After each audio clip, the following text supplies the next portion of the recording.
वनी येथे तारू गल्लीत राहणारा साहिल मंगेश आहेर वय वर्ष 18 याने विषारी औषध सेवन करून आत्महत्या केल्याने वनी पोलीस ठाण्यात आकस्मिक मृत्यूची नोंद करण्यात आली आहे.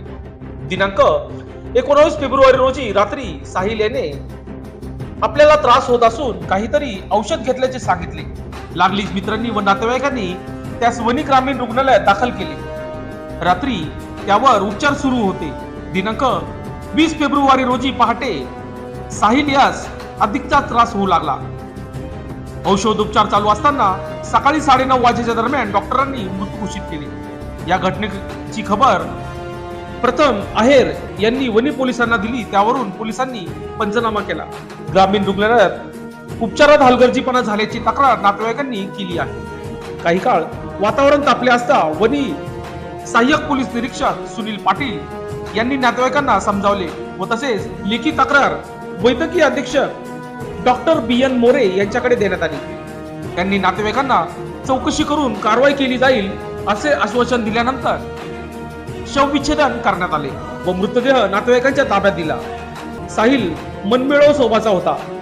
शहरात याबाबत हळहळ व्यक्त करण्यात आली. वनी पोलीस ठाण्यात अकस्मात मृत्यूची नोंद करण्यात आली असून वनी पोलीस अधिक तपास करत आहेत.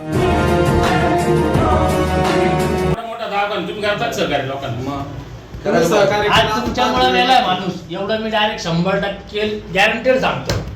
सकाळी उपचार मिळाला असता माणूस आमचा माणूस कुठेच गेला आणि लहान आहे. सकाळी नाही, आम्ही 19 वर्षाचा आहे. इतकं मोठं शरीर असतं आणि तपासण्या असतात. हो मान्य आहे. मिळाला नाही का? मला सकाळी 8:30 वाजता सांगता येते की सोनोग्राफी करायची. मग तुम्हाला एवढं सकाळी? हो, सकाळी. काल सांगितलं. मी रात्री सोनोग्राफी केली असती. सोनोग्राफीच्या सरांना पण मी फोन लावला. आता पण माझ्याकडे नंबर आहे. तेव्हा मी लईत लई प्रयत्न केला 9:30 पर्यंत येतो म्हणे कसा पण. ठीक आहे म्हटलं. गणू भाऊला बोलणं म्हटलं 9:30 पर्यंत येणार आहे. तो म्हणे तू काही कर आपण घेऊन जाऊ. तो पोरं झोपेतून उठायला आला. त्याला म्हटलं तो डायरेक्ट थरथर उतरायला लागला. एवढ्या थंडीमध्ये त्याला घामाच्या धारा लागल्या होत्या. त्यांना मी 2दा बोललो मावशी त्याला काहीतरी सलाईन तरी द्या, गोळी देऊ शकत नाही, पाणी द्यायचं नव्हतं. बरोबर ते झालं. त्याच्यानंतर 2दा बोलवायला गेलो तेव्हा ते आल्या लावलं सलाईन. मान्य. मग तुम्हाला जर सोनोग्राफीच काढायची किती वाजता सर? रात्री त्यांनी लावली ते नाही माहिती. सकाळी जेव्हा तो उडत होता ना डायरेक्ट असं थरथर तेव्हा मी गेलो त्यांच्याकडे. त्याच्यानंतर तुम्हाला जर सोनोग्राफी काढायचीच होती त्याची काय बोलले म्हणे असं चेक नाही करता येणार सोनोग्राफी काढायला. मग तुम्ही रात्रीच सांगायचं आम्ही रात्री सोनोग्राफी काढली असते ना. सकाळी कोण डॉक्टर शोधायचे? पेशंटला बाथरूमला जायचं राहिलं सलाईन कोण काढलं पाहिजे? मला म्हणे तुम्ही सांगा कोणी काढलं पाहिजे?